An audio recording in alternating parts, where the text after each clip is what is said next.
Hello.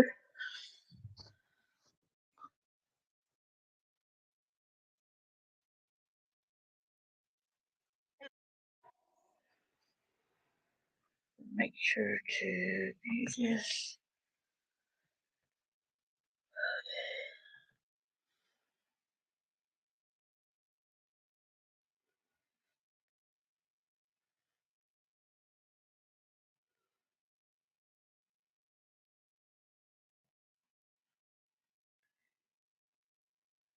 Hello. I'm just waiting for a couple people to come in.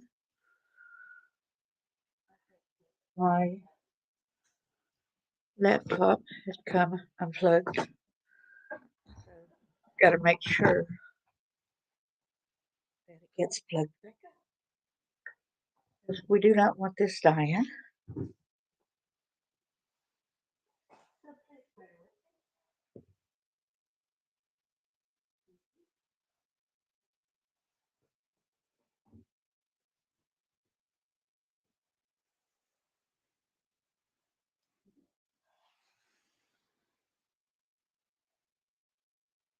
Dismiss.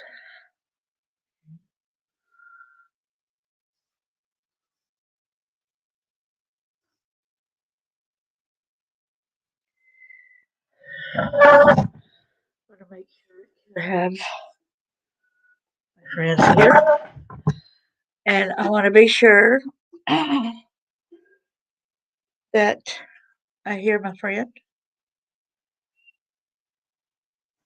who's supposed to join me, and I hope some of my other friends will come as well.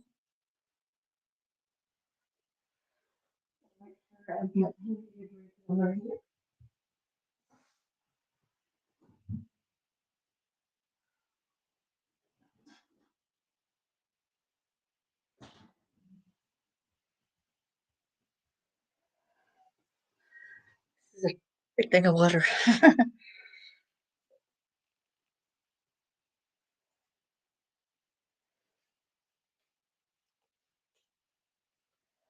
Okay.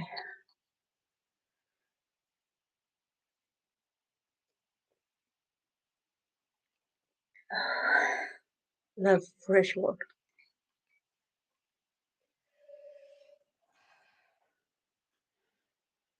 I hope everyone's doing fine.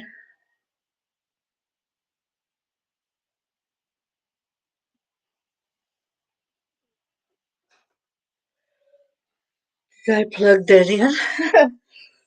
Make sure that my hair is straightened back up. I hope to let my hair grow back out anyway. That's just something I prefer.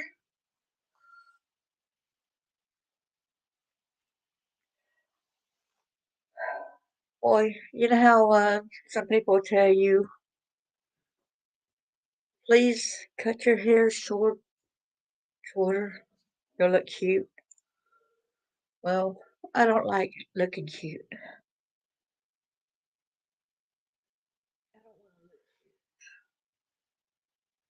You could call some kids cute. Oh, hello, get to know.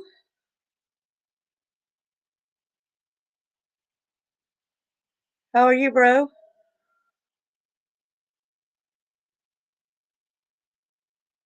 Can't hear you, but Can you hear me now?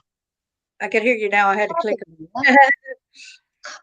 I'm doing all right. I just found out an old friend of mine just he didn't just recently pass away, but I just found out that he passed away. But I'm doing. We just I just found his my wife just found his obituary. But Oh, I'm I'm all so right. sorry. I'm so sorry about that. It's all good. It's all good. It's what happens. We live, we die, and we go on. Well, we hope to make an impact in our in people's lives, and that's why we need to be sure to tell our stories. Yeah, our stories are definitely stories of importance, and are stories that may not always be pleasant to hear, but are necessary to make a change in this world the way it is right now. Yes. Well, sorry for the puffy eyes, but You're all right. and some things are still, it makes me tear up and be tearful, especially when people condemn whenever you're trying to do the right thing and get your story out and try to help others. Yep, Uh, you're right. Nobody will struggle greater than somebody who's trying to make a positive change in our world. If you try to make positive changes in this world, there's so much negativity and so much evil forces out there that are just coming at you from every angle that that it's not easy to make a positive change in this world, and it's going to be a fight no matter what it is. It doesn't matter what kind of positive change you're trying to make in this world. It's going to be met with opposition, and it's messed up. you got that right. I feel a little strange. It feels like I'm so far away from the when I'm sitting back in this couch, this little love seat kind of like swallows you whole. Yeah, it looks like it's a big ass couch. It's a big love seat, you know. It's not as long as a couch, but Yeah. it's longer than most love seats, Mm. and it's like everybody that sits down usually has to have one of them canes that's got a thing to be able to pull themselves back up, you know, put it on the floor for stability. Say, okay, got to get back up. Yeah, that's the first thing I think of when I see it. Is I probably wouldn't be able to get out of that couch. Well, I use the handle of this pretty good. Yeah. Arm of this, the armrest. So I try to make this, you know, I guess no, I don't really want to power it off. I was going to power it off, you know, but I don't think I need to power off my phone just in case somebody has got a question on coming here or whatever. Yeah. But we could use all the motivation that we could get in the caring people in our lives because for so many years, when a lot of this was going on, we didn't think anybody cared. We kept feeling like it. It's still hard for me to it's still hard for me to care to think that people still care, or people care right now. You know what I mean? I mean, I know they do, but it's still hard. It's still hard to believe why people would care. You know, like most people don't. And I understand at times people have to take a break and be able to say, "Let me get some refresher time. Let me be okay." You know, Yep, such and yep, such. You know, it does. yep, I could understand if people need to break at times because I myself get burned out as well. And then yeah, there's special days like you don't want to think about it. You know, like your kid's birthday or holidays or something that should be spent time with family. You know, yep, and then there's and of course, since I didn't have no family coming around, I, was trying my best to be supportive towards the people that didn't have family as well that day. Um, but some things kind of hit me hard, knowing that knowing this person was a victim as well, yeah, and I know at times I got to be okay for me so I can be okay to help other people. yeah, And I know like I told you, the thing that really hit me hard recently, yes, and it really hit me hard to hear from. I was given this last church around the area that the one that I said I believed, thought I believed in, and right. evidently they changed so much over the years. And for him recently to tell me that I'm an abomination to God for sharing my story. Yeah, I had to my mute. I had to mute my microphone because I was going to say this. You're gonna say what? Exactly. Like you don't want me to say what I was going to say, Darlene, about who said that to you. Yeah. They're more like So an that's like, abomination because, and I even told them, I said, well, in the Bible's got, we use that as an examples on things, and if they wanted everything to be hush hush and not spoken about, it wouldn't have been spoken about in the Bible either. nope, it wasn't either. There's just so much, that people just don't. They want to shirk their back on and say, well, I ain't gonna think about that problem, and I guess they want to shut their back on it. And instead, while they're shutting their back on it, it's growing bigger and bigger and bigger because they're denying it. Yep. That's the only way they get stronger is by people denying that it's going on. I mean, it doesn't like one. I'm one thing I'm starting to learn now is, especially when it comes to topics like childhood sex trafficking, um, even just adult trafficking, sex trafficking, and trying to create childhood sexual abuse awareness. One thing I've learned is that we are not very popular with a lot of people. We are pissing every time we get somebody to watch one of our videos or watch one of our live streams or what have you. Anytime we get somebody like that, that's one more person that they lose, and it's pissing them off. And I'm okay with that. They can come at me any way they want. I really don't care. You know what I mean? So Yes, so go ahead. I was just answering you back when you said, you know what I mean. I said, yes, I do. Oh, but like that's one thing I've learned is we're not very popular with a lot of people, and I'm okay with that. I'm okay with that.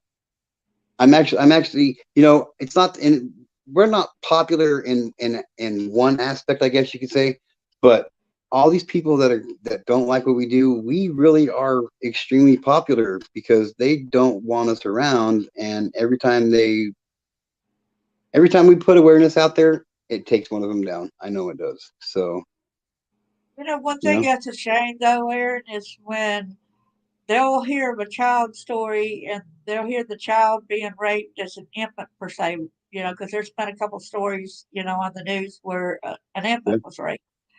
Okay, and then they'll say that poor child, that poor child's going to suffer the rest of their life and not really trust anybody, right? yep. And then when we have been abused, per se, like from an infant or a small child or whatever, it's like you're an adult. Why can't you already get over it already? It's like they're not using the same kind of. They're not really being smart. They're going like that, just being Well, judgmental. They well, didn't walk in it's not that our they're and they didn't walk in our shoes to know right. what we're Well, dealing with. it's not that they're not being smart. It's the fact that they they don't know what it's like to have somebody stick their penis in your face when you're 5 years old. Right, They don't know what it's like to have somebody sneak into your bedroom and put their hands in your panties when you're 6 years old. They right. don't know what it's like. They don't know what it's like to have their stepdad come in and put you in some lingerie, and they don't know what that's like. So it's not that they're not smart. They just can't relate because it hasn't happened to them. Ignorance? Unless Yes, indeed. now there's some that deny it because they don't want to open up their own wounds, and then they'll end up uncovering it later on. It's like, oh, I should have listened to that. Why didn't I? Now I know. Yes, I got to speak out again about it. Yep. Yep. And for a long time, I thought all I thought my abuse was the basically being beat, nose dipped in common being shot at. Uh, I didn't remember being cut at. I didn't remember them selling me as a little bitty girl until years later, and especially when that state trooper during while I was married. for him to come up to me and said, "I remember you." And I said, "From what?" He said, "From all the sex videos that my father took." I said, Right. "What?" He said, "I still enjoy doing you. You know, it just makes me hot still thinking of doing you." And I'm like, "What?" Yeah. I'm like, "How old were you?" He said, "I was a kid too, but when I went back and looked at his age range of how I was when I was age 4, when my daddy had me doing that, that he was like 18 or 19 year old. That's definitely So old enough to know better. that ain't no kid. Yeah, that's not no child. And for him to be an older adult and him to be an Alabama state trooper, and for him to say that it still excites me today just thinking about Yeah, I can't say what it makes me because we would both get taken down for sure. it. And I did not even get to sit down in a chair yet. I put my purse down at that table so we could discuss genealogy.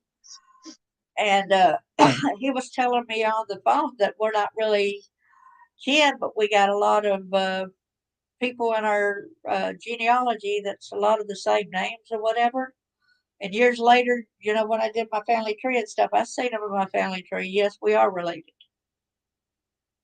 Yeah, that's crazy. Oh yeah. And so I remember falling and catching a hold of the table to keep from falling back all the way to the floor. Because when I was falling backwards, the back of the chair was this way, right? And I was falling back like this. And I knew that the chair backing was not going to hold me up. So I had to hold on to the table too to keep me. And it made such a noise that even the librarians turned and looked around at me to see what the commotion was since it was so loud. Um, And I said, and I had told him, and I said, um, since you said your father's dead, I hope that you had disposed of the sex videos, especially the ones with me in it. He told me that I was in the majority of them. He said I was in about 300 of them. um, And I didn't remember none of it. I have little flashes, little glimpses of a line that I had to do, but thank God right. I still have that block on that memory because it would probably drive me stir crazy, being that young. Yeah. Um, but for him to say that no, he said that his daddy had a buddy that really loved watching the child porno videos and he just gave them to him.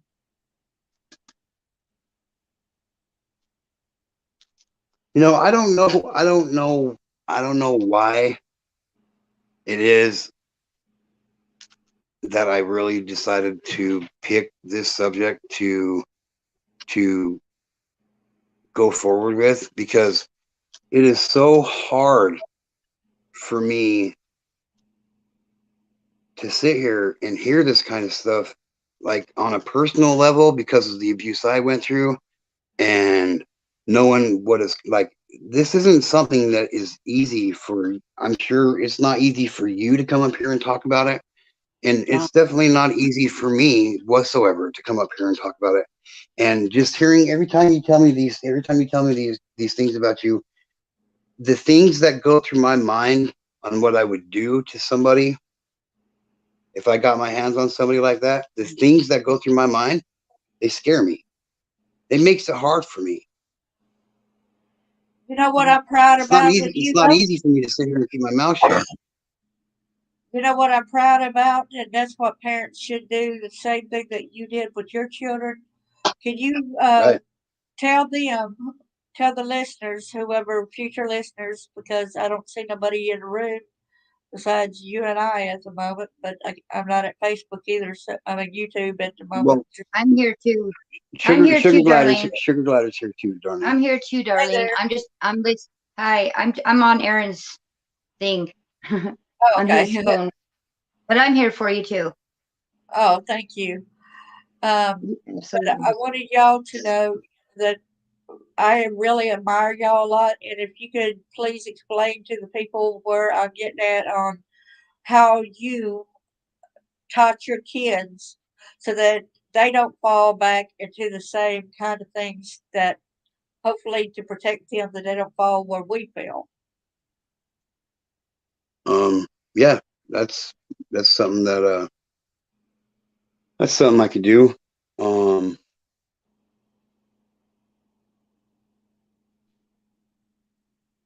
From an early hey, age, you taught them some things, right? right. Give me just 1 minute. Give me just 1 minute, okay, darling. All right. Okay.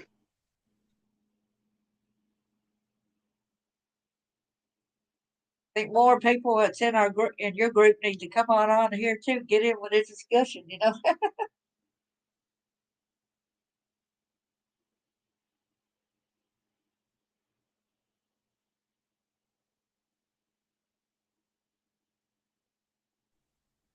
Okay. So for anybody that watches this that doesn't know anything about me or my wife, we are both survivors, and now we've actually went from survivors to warriors of childhood sexual abuse.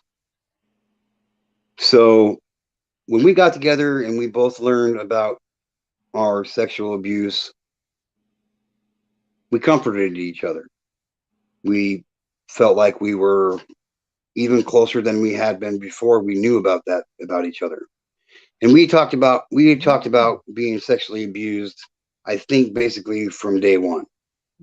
We had it in common. Because we had it in common. Like so so it wasn't like it's not like that my wife found out about my sexual abuse a couple years after we got together or vice versa.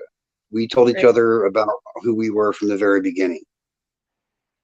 So let's fast forward about a year and a half, and our son is born. And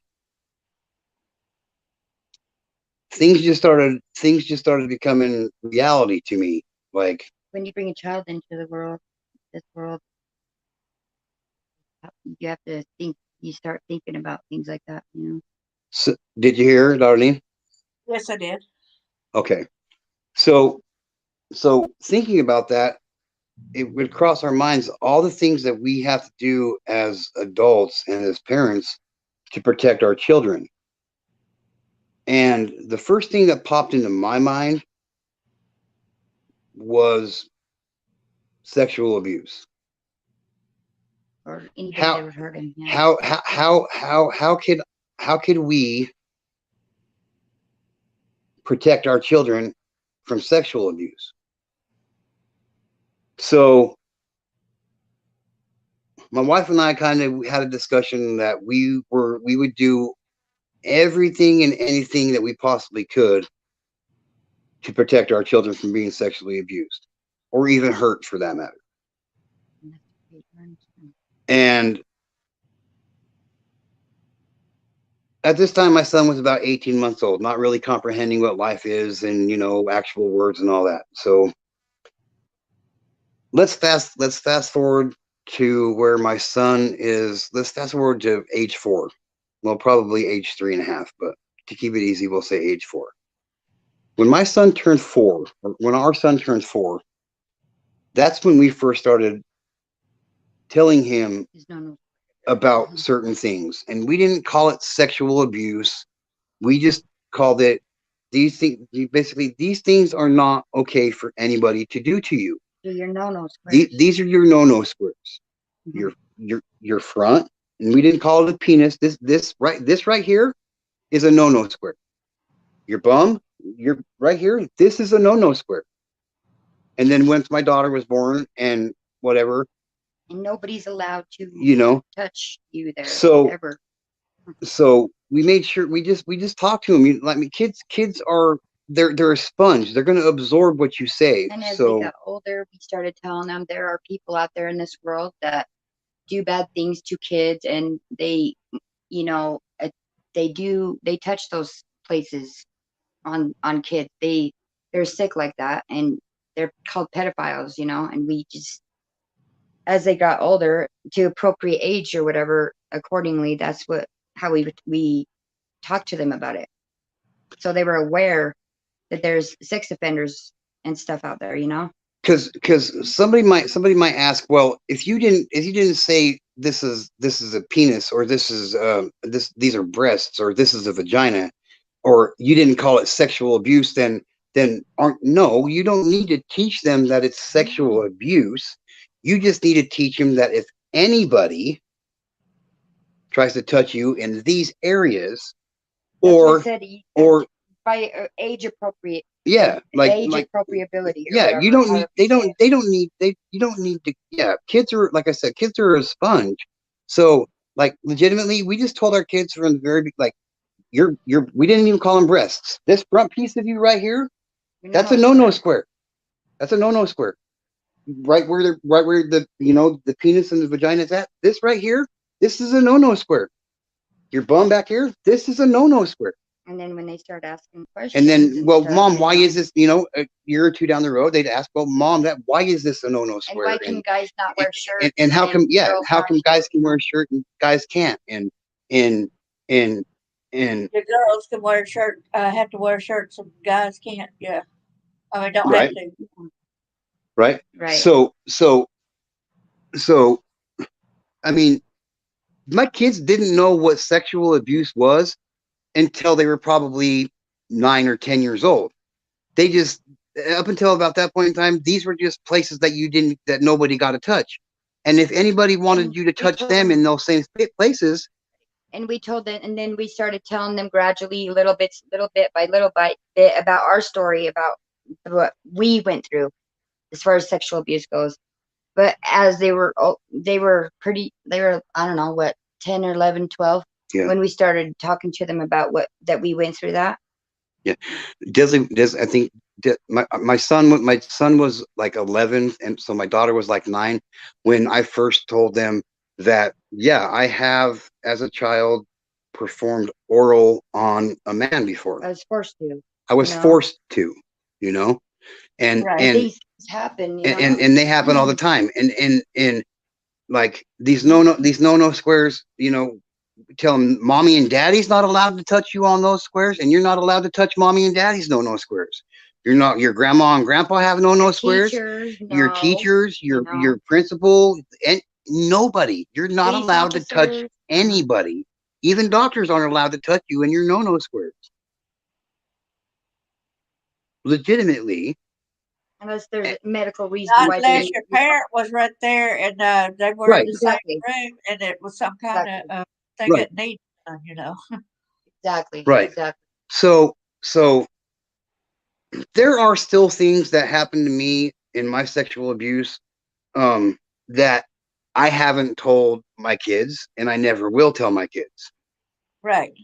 There's things that happen in my sexual abuse that I haven't told my wife, and maybe I will tell her someday. But it's getting the point across is what it comes down to, is getting the point across to them that there are these disgusting people out there that can, you walk by their house, you wouldn't even know they're a pedophile, but they're a registered sex offender, and that there are people out there that they see a kid walking down the street and they will grab them up, and then anything could happen. They could take you, rape you, and we let them, we remind them about that stuff, about going to places and being aware of your surroundings and that things can happen. And if something was to arise, then they need to come to us immediately and tell us about it, and don't be afraid and things like that, Especially at school and stuff like that. If anybody wants to do that, even if they threaten you, you still come to us and tell.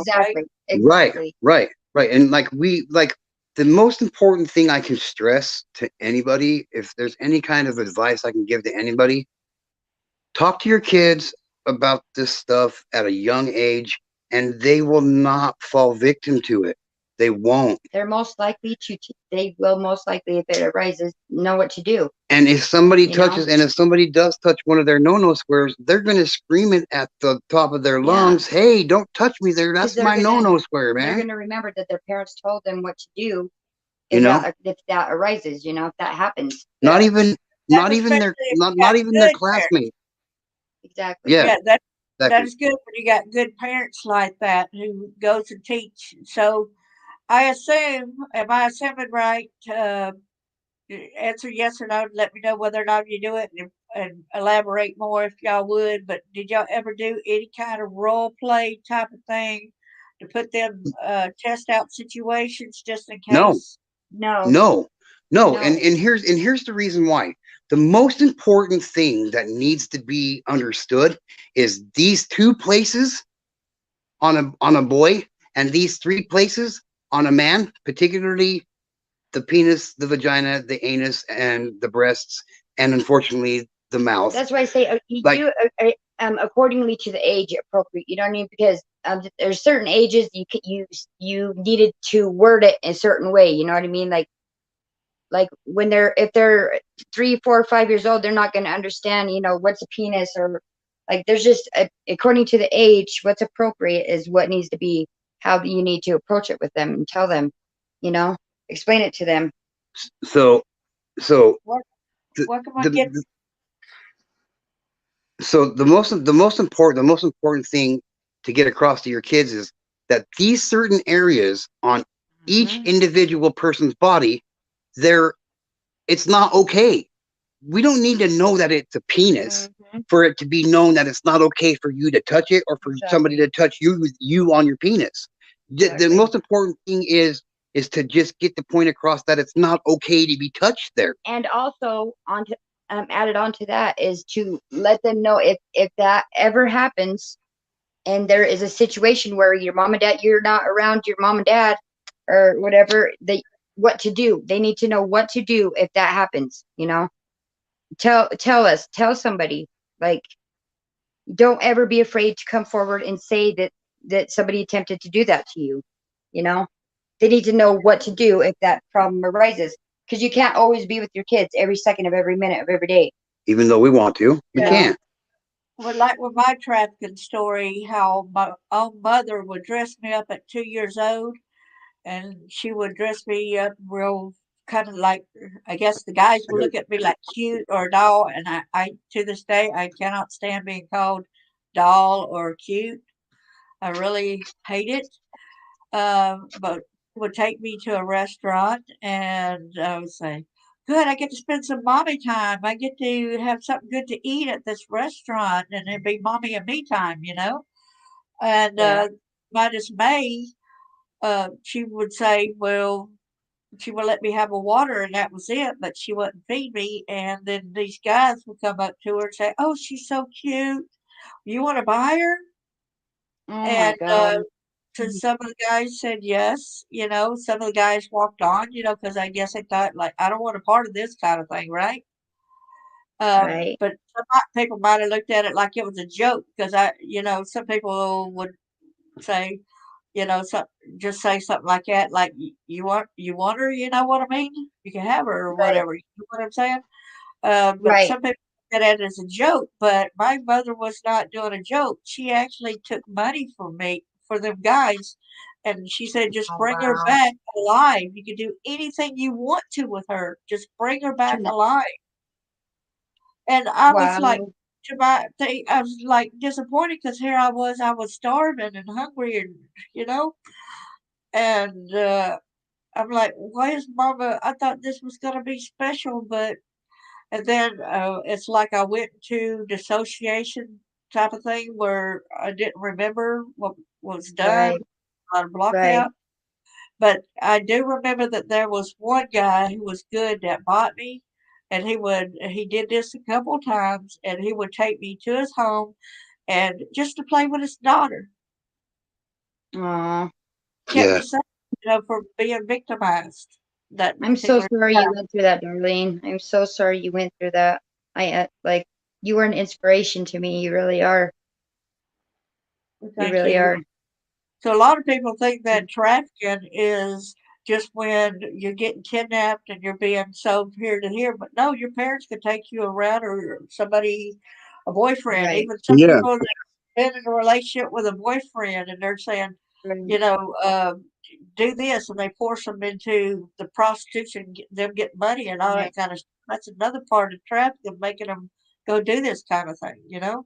And see, a lot of people would hear that, and they wouldn't believe it because because I mean, it's not known, it's not out there it's true. That actually happens. You know what I mean? So like some people might hear that and be like, "There's no way. That's just so sounds so not.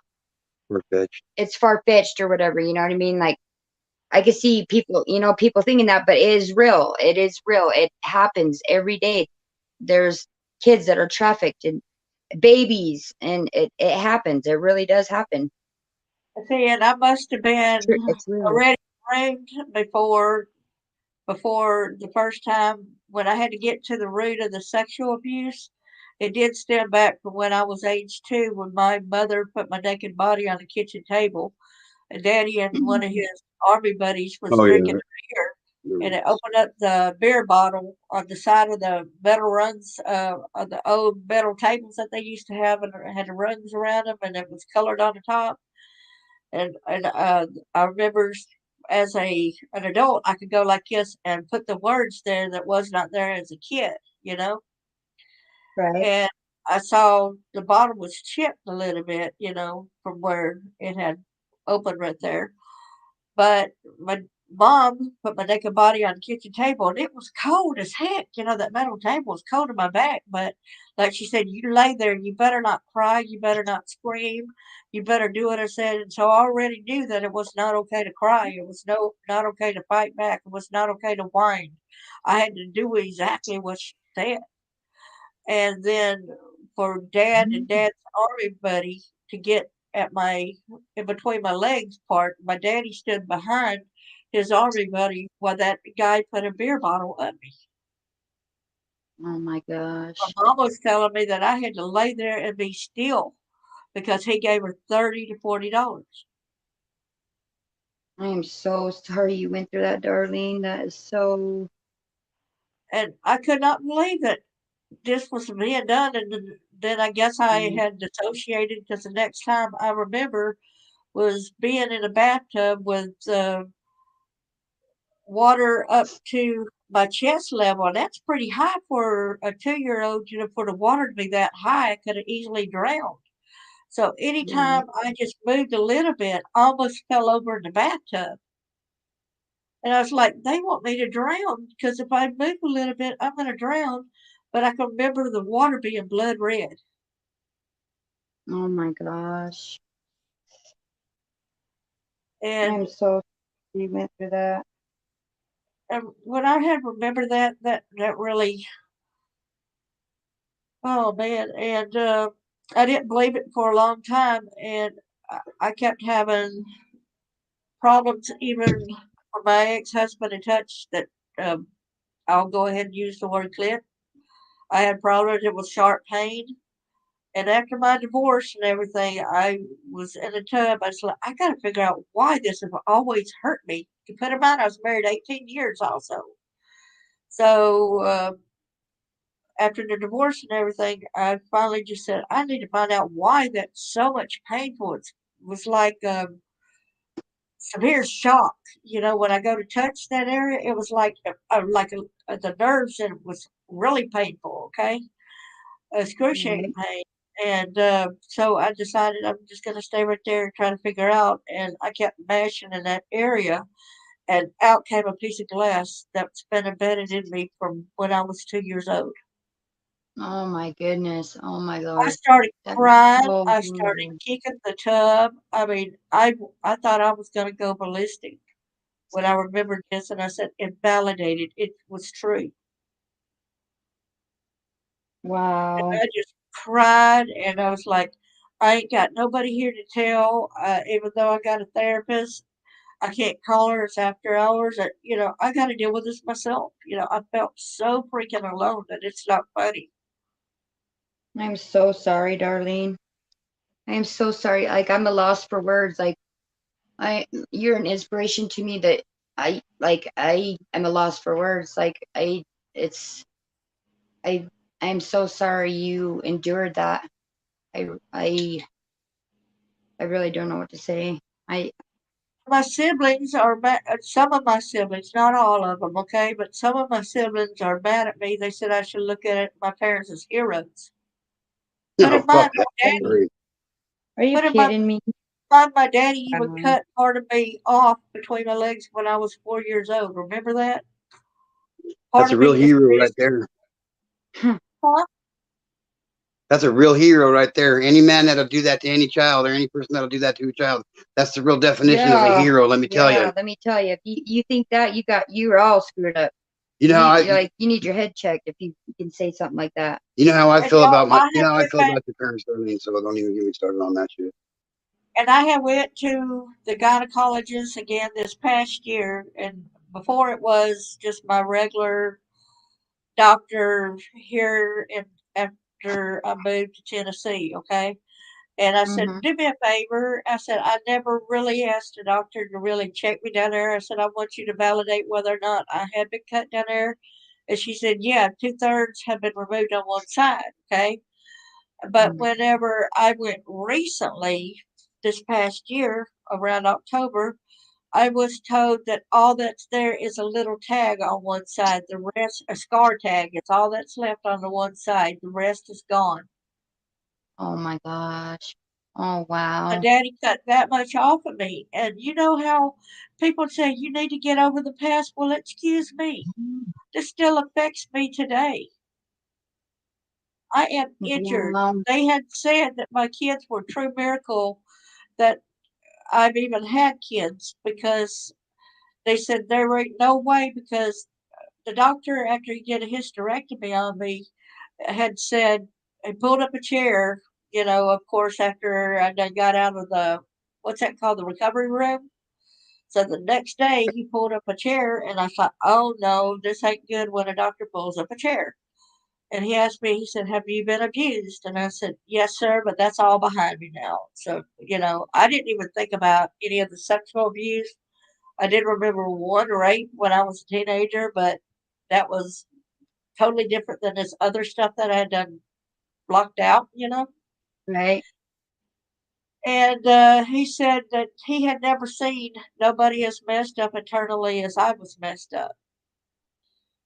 And he told me that no matter what I say, if I say that it's past, I'm going to need therapy for the amount of damage that was done, that I was basically destroyed internally.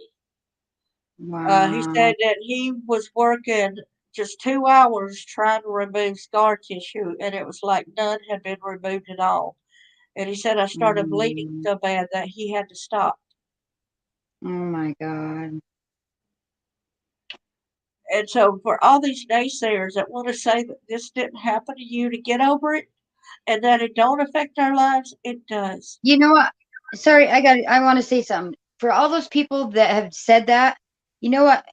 It's it's a blessing that you didn't have to go through that, because if you would have went through what Darlene has went through, I guarantee you that you would not be saying it's not something you could just get over. It's not Right. something you could just, you know, thank God you didn't have to experience that, because I guarantee you would be eating your words by saying that.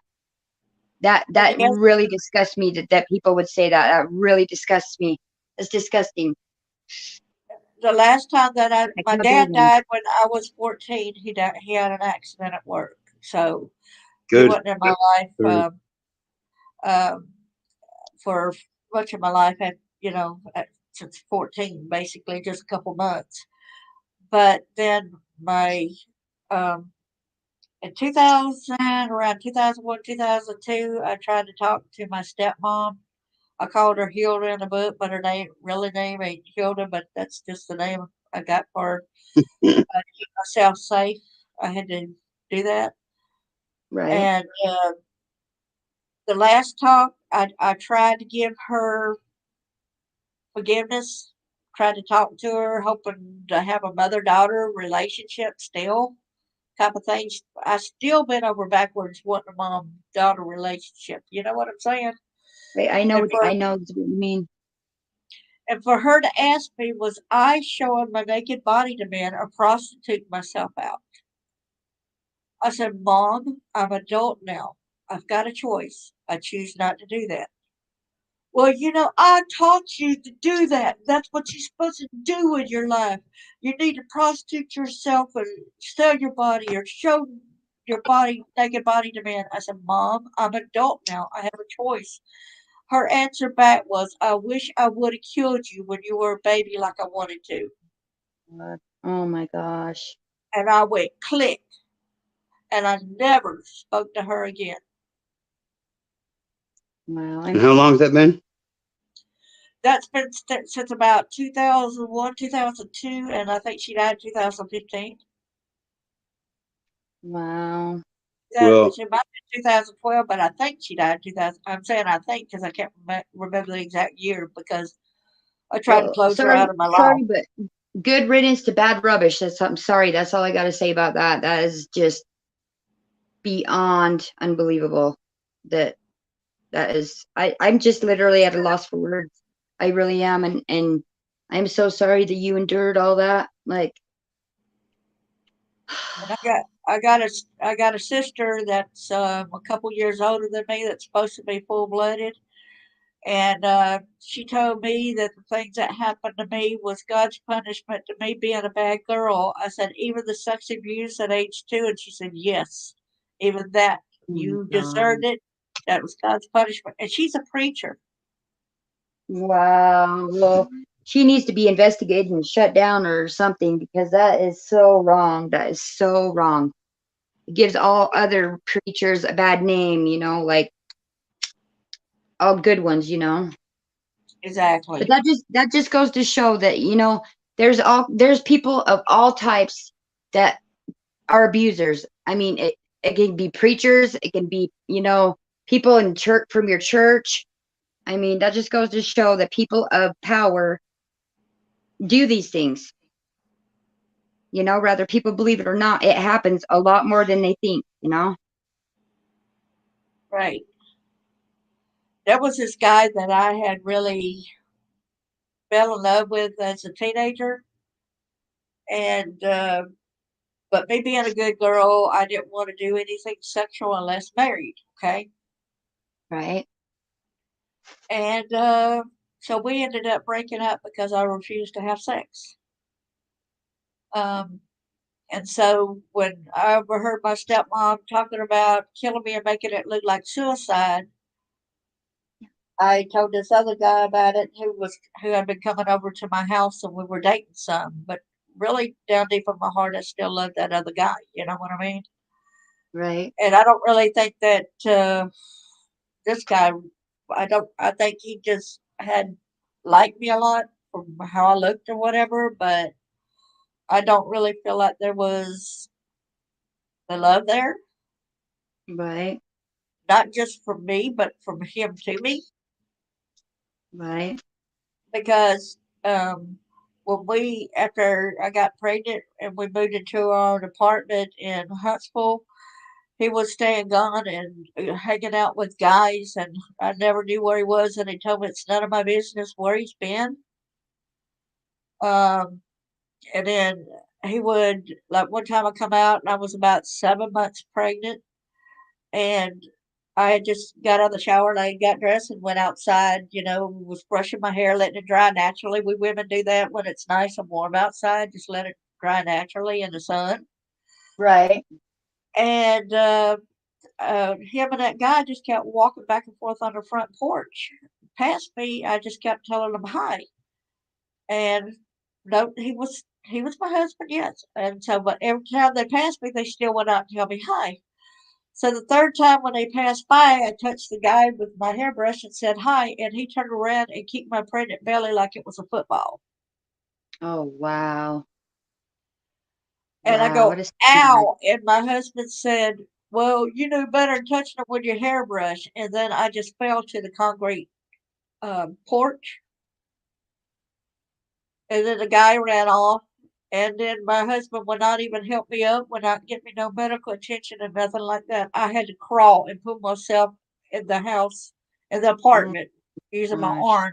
Then I had to help myself up on the living room couch there, Um, So I really felt like he didn't really love me. no. I'm so sorry, darling. Wow. So I'm just glad that my son was alive too, you know. Oh yeah, absolutely. You've endured so much, so much. It's just you're in it. You are out of everybody I've ever met or known in my lifetime so far. You are the most. It's your story is the most inspiring to me because Still you here. you're still here for one, and you are an inspiration for those who have been through it or are going through it. You know, like it's Don't amazing to get me me how. don't get me wrong. I did do some wrongs in the relationship as well. I was easily Well, ain't none of into us perfect. the thing whenever back when we're young and we're teenagers or something like Yep. that. We And kind you of think like you're take in love, dares. and yeah, you We think kind you're in love, and this and that, yeah. but But back then every when we were a every teenager, we relationship would take is, dares like I dare you to do whatever, but it's But never okay to get physical with somebody that you are supposed or allegedly love. It's never okay to get physical and abuse, especially when somebody's pregnant. I mean, that is beyond. I don't know. It's just, ugh, Repulsive. it is so messed up, man. Like, there's no excuse for it ever. There's no excuse for putting your hands on anybody, especially your significant other. You know, there was one there's time nothing. when of course when I was first pregnant, I had it was very hot. It's kind of hard in them apartments to get cool in Alabama's heat. No matter what, the air conditioner still didn't seem like it was getting it cool enough. Uh-huh. And we had a chain on the front door and had a lock thing. And then a neighbor had knocked on the door, and I just barely opened the door, but I still had the chain up. And I was just wearing shorts and a halter, but he couldn't see me because I was hiding behind the door, right? So he says, I've got an emergency. I need you to come over and watch my 2-year old son while I got to go to work. I got a work emergency. I said, well, let me change my clothes. I don't feel appropriate enough to go over there, right? And Right. he says, I ain't got time. It's an emergency. So reluctantly, I went ahead over there in my shorts and halter against my own normal. Better judgment. But I would have did but he said it was an emergency, that he was having. So I went over there, listened to that, and then he trapped me and he raped me and he made his son ride on his back as he raped me. Wow. And we didn't have a phone in our house at the time, and we lived in Huntsville, Alabama, off of Governor's Drive, so I had to walk a long way afterward, after the deed or whatever, and I went back to my apartment when he had left. I went to the payphone because I was afraid to go whenever he was still around. I'm afraid for my life, basically, my safety, my Yeah. baby and all. And so I went down to the payphone and I called my husband at work, told him I'd just been raped. He said, no, you had an affair. So he refused to come and check on me, give me medical attention or anything. And this was before that other thing just happened. You know what I'm saying? Right. What a piece of work. Yeah. Well, if I ever run into your ex-husband, I got a couple of words I'd like to say to him, and those are, I can't do it, darling. Boy, they're not gonna like Judgment Day when all these No. people that have wronged you and abused you and done this to you, Darlene, he's on Judgment Day. It's not gonna be good for them. Like it's unbelievable what you went through. Yeah.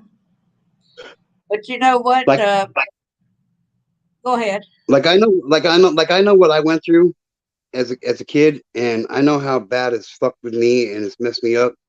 And there's days that I sit seriously question on how the hell I've made it here. And then I hear your story and parts of your stories, and then Yeah, I'm like, yeah. what the fuck is my I'm problem? like How come I'm struggling like so hard? yeah, Like like my abuse is nothing compared to what you've been through. like my Like story's not even comparable on the same, not even on the same Not even, we're not on the same page. We're not in the same. We're not even in the same goddamn book I mean, abuse is when it comes abuse, to but what we went through. And but it's more than that with what you've been through. You overcame, like, most people wouldn't be alive right now. What you overcame, Darlene.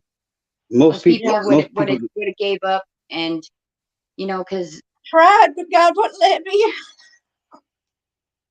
Hey, well, I did. I seriously tried, and I don't want y'all to try it at home or nothing like that. But I'm a witness to say, and even my son could witness that I got a razor blade and tried to cut my wrist, and it would not even cut me. And then I got one of them knives that cut through, through cut tendon and going like this. I sawed away at my arm, and that wouldn't cut me at the time, or nothing would cut me. I was so mad at God. He would not let it happen. I was so mad, and I was fussing at God. I said, God, just let me die. Just let me die. Please, I can't take this.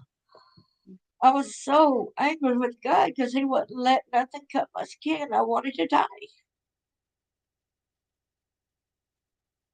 yeah, I know what that's like, Darlene. I'm at a loss for words. I'm so sorry. Like, hope. I'm glad now I survived, okay? Don't get me wrong. I'm glad now I survived. But I was mad at God for a long time. Right. Because at the time when I was suicidal, the police said that my husband, by then we'd already had 2 sons. My husband was abusing me. His family was abusing me, and the police came and said that my husband beat me all he liked as long as he didn't kill me. And then, they wouldn't protect me at all. And I had black eyes, and I had a broken collarbone, and other things as well. And then the church said, one of the people from the church said, it's best if I let my husband kill me because it's my only way to heaven. I was such an immoral person. Dude, I'm just telling you right now, I'm never going back east in my life. Especially southeast. Anywhere back east. If it's on the other side of the Mississippi River, I ain't never going there. Unless it's to see you, Darlene. And then you better come on to this side of the Mississippi River, because I still don't know if I'm going to ever cross the Mississippi River. The Mississippi River, I'm telling you, it's just a totally different way of life over there, man. Like that shit. Look at all that stuff going on in Utah right now too. That's horrible. What stuff in Utah? Like the murders and stuff that happen in Utah. Oh, I don't know. I don't follow the mainstream media news and shit, Darlene. Yeah, I'm talking about like the college students and all that. But you gotta Oh, find out. Here you mean here in Idaho, the 4 college students? Oh yeah, Idaho. Yeah. Yeah, you Idaho. said Utah. I was like, yeah. No, I was from Utah. Sorry. Yeah, it's crazy. It's sad, but it's crazy. But I don't want to sound cold or callous, but I it sucks that it happened and all that, and I'm really trying to watch my words here because I don't want to say the wrong thing because I'm not trying to be inconsiderate to anybody's personal feelings. But what happened? At least they made it to 20 years old. You know what I mean? There's kids right now that are being kidnapped and being sexually abused that won't make it past the age of 6 months because people want to have sex with children, and that's my biggest focus. So that's what I focus my time on. And who do children have to count on other than, like, it's an adult job or to protect children. It's our job to protect our children. What do you think killed me? What do you think it killed me when that was another reason why I wanted to die? It's because I remembered that about the child that I had as a teenager that was murdered. Yeah. That was murdered, Yeah. I felt like I wasn't no good, I couldn't protect my own child, I blamed myself.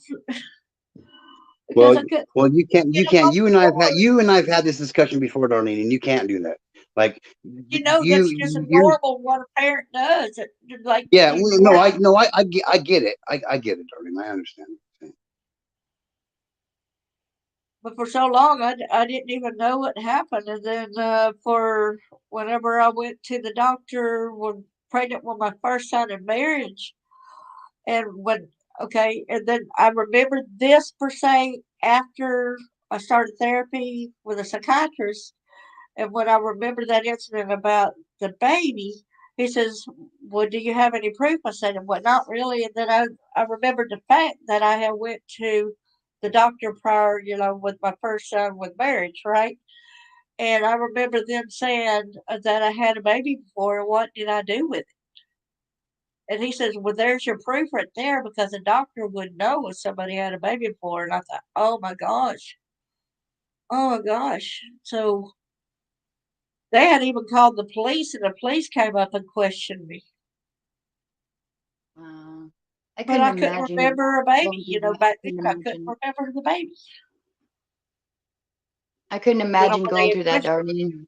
Like, I'm so sorry you went through that. I couldn't imagine it. I couldn't imagine Do you know how that I'm hard it still is. being blasphemed by that family, though, and everything, my own siblings and stuff like this, because I'm still not looking at them as heroes and all this other kind of stuff, that I'm the bad one here. No, they're the ones that are bad. They're the ones that have it all wrong, and it's shame on them. You know what I mean? Like I don't even know what to say. Like I wish I would have been around you like that. I don't know. I don't know. It's unbelievable what you've endured, and they are definitely going to have their day, judgment day, and I just really don't. I'm at a loss for words. Like I can I remember, really, I can I remember don't know when what I to first say. started sharing my story, just a little bit of the memory. And when I told an elder a little bit of it, I had a little laugh when I talked about it, but it was a nervous laugh. So he said Right. that I wasn't telling the truth because I had a smile on my face. Well, if you're abused and you're not allowed to have a frown on your face, or as my stepmom termed it, a shedding grin on your face, you don't know which way, which kind of motion Right. is Right. appropriate. You don't. You're Right. damned if you do and damned if you don't, basically. You know what I'm saying? Right. Right. So you try to make the best out of what Exactly. happened. And yes, you're going to be ostracized, and you were taught that you're not allowed these different emotions and feelings. And Right. years later, when I started going through a regular therapist before finding a psychiatrist, I was given this feeling wheel because I didn't know nothing but happy and sad. Seriously, I really didn't know anything like jovial or whatever, elated, or I didn't That's why know. I'm saying that's like how you brought up about the murders. The murders, the college students. And not to sound whatever messed up or people. I don't want people to take it the wrong way, but yeah, it is tragic that what happened to them, but at least they don't have to be here in this screwed up world anymore to feel pain or anything. But whereas to versus people like you, that what you've went through, you have to relive that every single day until the day you die. You have to deal with the trauma and everything that comes with it. And it's a lifelong thing, and At, it's at least it gets easier over time, but like on anniversaries or something. And for people that think that I'm doing this for attention or money, gosh, how I wish that I had a good, Yeah. jovial, happy story like Laura Ingalls Wilder story, um, or Leave It to Beaver, or that well, kind of see, life story. I, I wish I had, certain kind of stories like that. I wish right. I I know, I wish know this for a came fact along that with somebody too. I know for a fact you're not making stuff up, because I know I've heard you say some of parts of your story a few times, and it's never changed. It's the same. You say the same thing, that you've been through. The same. It never changes. So that's how you know when somebody's making stuff up and when they're not. You know what I mean? And so Right. that's how I know there's no way you're making it up. It's real. And shame on them. Fuck them if they want to try to say that shit to you. Send them my way, Darlene. I'll correct them. Yeah. I'm straight up. Huh. anybody ever says anything like that, and they will get shut down quicker than, because that's bullshit. That is such bullshit. It's real. I know you're telling the truth. I know it's not bullshit, because you can tell by your story never changes. It's the same. You say the same thing, and your emotions and stuff, it's real. I know that. I can tell. I just, you can feel it. So screw them, and they can just go burn for all I have to say. I'm just saying, if they want to be that way, then their day's coming. Yeah. Well, them ostracized, and they don't really understand the brunt of what's going to really happen with them, which I would hate things to happen with them, their eternity wise, but I wish they get their lives right and try to make a difference and try to make an impact towards this goal of stopping a lot of this nonsense of these hurting these kids Exactly. stuff, Instead of stay alert. instead of focusing on the fact if you're telling the truth or not with your story, maybe they should look at it as in, well, maybe we should see if this stuff is really happening, or if it is possible. They should be looking in that aspect, instead of trying to figure out if somebody's telling the truth about the trauma they experienced. They're focusing on the Well, wrong.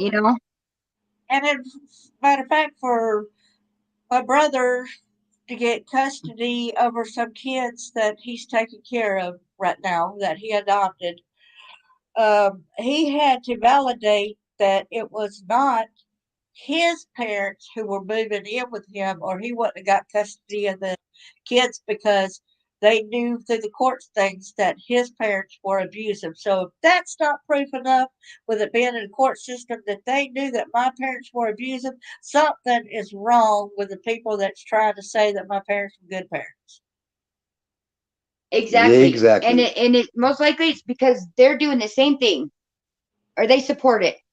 That's the only Well, conclusion I've been able to come up with, is either it's because they are okay with that and they're doing it themselves, or they support it. They don't have a problem with it. well, I And know that I had a problem with that's the way my pretty bad. sister.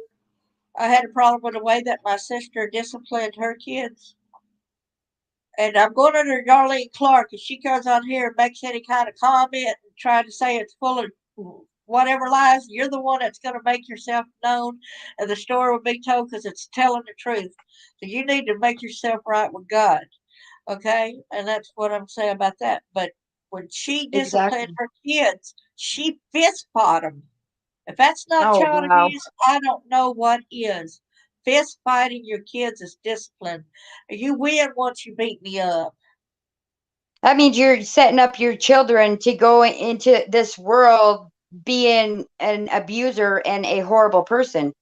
Because you do that to your kids, they're going to grow up and they're going to think that's okay, and they're going to start doing that to other people. And then, so you're pretty much setting up your kids for failure by doing Like that, one of you know? like one of the kids did end up going to jail for it said raping a lady. Wow.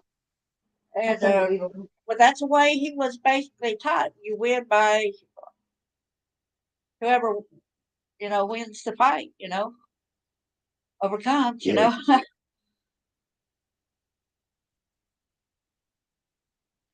But Yep. really seriously, even though I I got, siblings and stuff like that. I never could stand to even hear my sister's voice ever again. It will make me puke and vomit. Okay, even if she tried to make amends today, even if they tried to get me on Dr. Phil to try to, make amends and all this kind of stuff, it ain't gonna work. The problem is I've already tried to make amends, and if you want to go like this, and want to ridicule me and say it's my fault for not forgiving, not just that it's my fault because I'm not looking at it as heroes. I'm looking at it as a facts. Like when my own brother wrote me back when net friendships used to be a site, and he was putting how good of a daddy he was and how he misses and loves him. And I said, well, I can't look at him as a role model. He said, well, look at him as heroes. Look at all the kids he raised. I said, Brother, it's not about how many kids somebody raises, how you treat the kids you raise. And then he says, Yep. well, look at him as a hero since he's dead. I said, well, hell, Hitler's dead too, and I ain't never going to look at him as a hero. Yeah. And so the next thing I know, one of his net friendship friends, so he had give that lady my Yahoo address and everything, and I was getting all kind of threatening communication then. Well, And then when I wrote about when my birth mom died, and I says, God, y'all please pray for me because I don't know how to feel about the. I got it written in, excuse me, in my book, and I could say on here how. Excuse me, I'm sorry. Let you're all me right. read this to y'all if y'all got a minute, you know. Yeah. But Dinner, so I'm gonna make dinner. what? We're getting ready to make dinner. We haven't fed our kids yet. Oh, I'm sorry. Oh, it's not your fault. Here it is. It's on my phone. Nope, not at all. I like to joke and say, "Oh, you know what I made anyway? I made spaghetti." You know Yes, how, I made spaghetti the other night. you know what I used to call spaghetti when I was like 7, 8, 9 year old. Uh-huh. I had trouble saying spaghetti, so I call it piscetti. He's spaghetti. My Piscetti. my daughter my daughter calls it pusketty. Oh, really? Yep. Okay.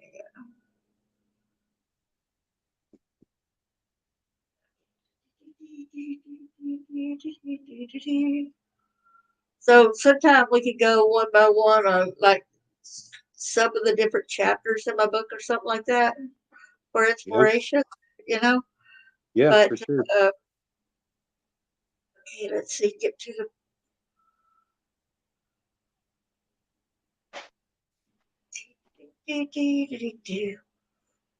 Okay, I don't know if that's the death knell or let's see. Oh, that's Innocence Lost. That's about a little girl that. I want to read you this before I read you the other, okay? This is Tears for the Children Lost that I wrote in January 2021. Hmm. Tears for the children lost, tears for the unprotected, sadness for innocence lost, joy for their beating hearts, joy for the breaths of life, sorrow and mourning the loss of life, sorrow and mourning for the pain they felt, sad they died too young, tears, sorrow, and empathy and anger at the despicable people responsible. Wow. I felt like I had to add that into that book, you know. Yeah.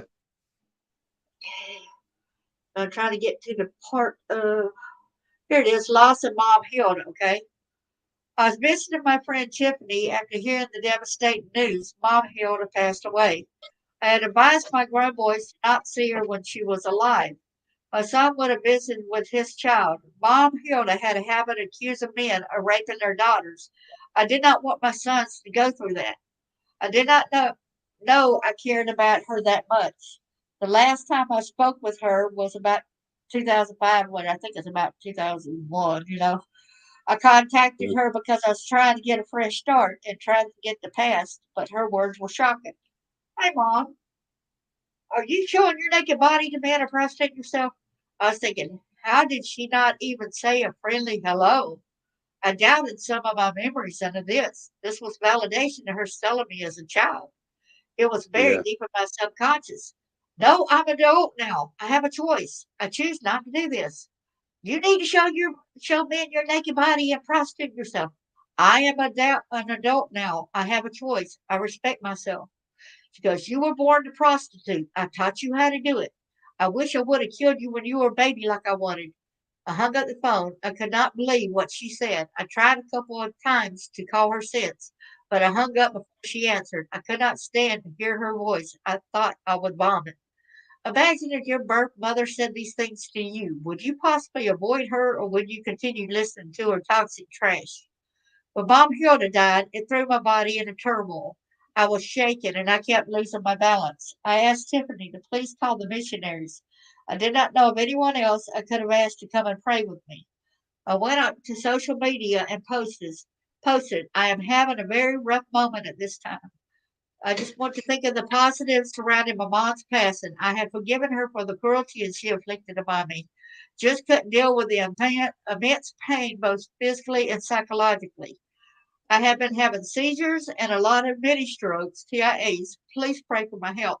I'm doing what I can under my circumstances. I'm doing fantastic for someone who has endured all the years of torture and devastation. I've got to be okay for me, my sons, and my grandkids. Please pray for my strength also. God bless. I waited a while to comment on responses. My friend DC responded, praying for you. My cousin said, praying for you and your health and self, peace, and love. Love you. And then another friend said, hope and pray you're getting the medical attention you need. Please take good care of yourself. And somebody said, I made peace with the situation. Then my brother goes and says, The glass measuring cup's gone. okay, if this is my brother, right? This is what he Right. said. He said, you can delete me if you want. I really don't give one bit of care. I hear my echo. But this is not the time for all the bull about mom. She just died yesterday. God let her soul rest in peace. Everyone in this world is not perfect and have done people wrong, even to our own kids. I hear my echo through y'all now. Yeah, I'm trying to keep in here. So Okay. yeah. We make mistakes, but we don't dwell on any of it. This kills me if she's gone, both mom and dad. It's time to leave it all alone. And for all you people saying it's okay, well, it isn't. This is part of my family, my mom also. So don't come off as you're the only one with a rough life. I made myself who I am and let no one or nobody depict who I am. See, this is my brother fussing at me for telling, right? Right. But mom, he said, but mom was never an abuser, never. So this needs to stop. Her life was worse than ours ever was for living under Hitler to survive in World War II. So think of her life and what she went through before she died. That she made peace with God, and that is all that matters to me. Darlene, I love you as my sister, but if you really want to make an enemy of me, then keep this up. I'm going through too much to keep saying this crap. Grow the hell up, please. That's my brother fussing at me for me saying what I did about my mom. Wow. So needless to say, y'all, I ended up blocking them at Facebook and everything and blocking them out of my life as well. Well, good for you. To see where he said I need to stop talking about it. Yeah. That she had it much worse than we did under Hitler, but she was pro Hitler. Yeah. And I liked how one of my friends, and he's dead now, and he stood up for me and he said, you're in my thoughts and prayers. Walk a mile in her shoes. Then you have the right to condemn her for her feelings and the hurt and the abuse she endured. Right, just turn your head and look the other way. Wake up this 25th century, pal. Ah, And then my brother started cussing everybody out, saying that, calling them sorry pieces of crap, that he would meet them in a public place, just give them the location. He'll be glad to find them and beat them up. you can give him. You can give him my address. See, so if he was a good person, why would he threaten all my friends for supporting me on this? You know, Yep. you know. Yeah. You can give him my address. You can tell him I'm talking shit about him right now. Yeah, You can tell him exactly. right where he can find me. Well, I don't talk to him no more, which is good. Right. I know. I'm just saying. You can tell him where I live. I'll bet you $1 million he don't show up, and I'll bet you $2 million if he does. It's going to be the worst day of his life. Oh yeah, oh yeah. So if that's not somebody being violent, where he shows on his violent tendencies and everything like that, that he's not, it shows that he's an abuser as well, does it not, by his words? Yeah, It's, whether he's he called everybody whether he called everybody assholes. This is my family to talk about. I will beat the living hell out of any of you sorry pieces of crap. I'll protect my mom and dare any of you to come try me. I will give you my address if you like. Try me. She gave her life to God, so it's not too late for her. So stop. So she'll be glad. He'll be glad to beat any of you sorry pieces of crap who defend me. I'm actually gonna do it like this. Hey, if you ever see this, whoever you are, Darlene's brother, I'm a real brother. I'm a real brother. I live in Pocatello, Idaho. Come and see me, bud. We'll see who the big man is walking. Because I'll go to the end of the earth for my sister and beyond. Take that shit to the bank on that shit, bud. Shame on you, you piece of shit pedophile yourself. Sorry, Darlene. Well, that's okay. Well, thank you, bro. You know, I kind of like need Well, that you know little me. help. Yeah. You know Well, me. I'll protect you. I'll protect you no matter what. and I got cousins stuff said we all need to band together, keep together, and stay together. And I'm thinking it's a little too late for that now. You know, Yeah. it's a it's a little too late for that now. You know, you're not trying to go for the better, for the good, to try to protect kids. Yep. It's a little too late. I don't want to hear your voices. Matter of fact, I'll probably throw up all over you if I ever see your face ever again. You know, Yep. that's Yep. what they call projectile vomiting. Yeah. They literally make me sick. Yep. As a matter of fact, he had been arrested for um, he had semen and he was had another girlfriend, and when the mom was gone. Uh, anyway, he claims that it was him and the mom that slept in that bed, but his semen was in that little girl's bed. Oh, so he is a pedophile. Probably so. And he did show up at their door with a shotgun like he was going to do something to him. So he got arrested. Basically, they dropped the charges for the pedophilia and stuff just to let him have the threat with a gun thing. So his pedophilia thing got. Well, you know what? You know what? You know what? I'm not gonna sit here and say that. You know what, buddy? I am a fucking shotgun. I don't need to pack one because I am one, dude. Come at Darlene, you're gonna come at me, buddy. It's gonna be the worst day of your fucking life. I guarantee it'll be the last mistake you ever make, bud. And my friends, because I got real motherfucking OGs up in my shit, and I got real OGs in my shit. It's okay, brother. God's going to handle it. Oh well, you know God's what? going If I can arrange that meeting to be a little bit sooner, then so be it. I don't want to, but if I would have to, I'm down. I don't give a shit. He better quit running my sister's name up out of his motherfucking mouth, because you're my sister, not his, in the first place. So he can straight kiss my ass. Yeah, you're my real brother, ain't you? That's right. That's right. That's right. We got a lot of family, you know, when the people would stick together, the true family that really cares and loves one another, and we want to meet each other. We're gonna be there, you know. Yeah. Yeah. Yeah. Well, I But think hey, I gotta get dinner and stuff made for my kids. It's almost 9 o'clock and they got school in the morning. So yeah, I was about to I say, love you, well, sister. I love you too, and thank y'all. Love y'all. What's that, man? Darlene, if you need anybody to talk to or anything, or you need support, you know, you have our number, and Rose here for you, no matter what. Okay. Okay, thank you so much. Love you bunches. Love you too, Donnie. Love you too. Bye bye.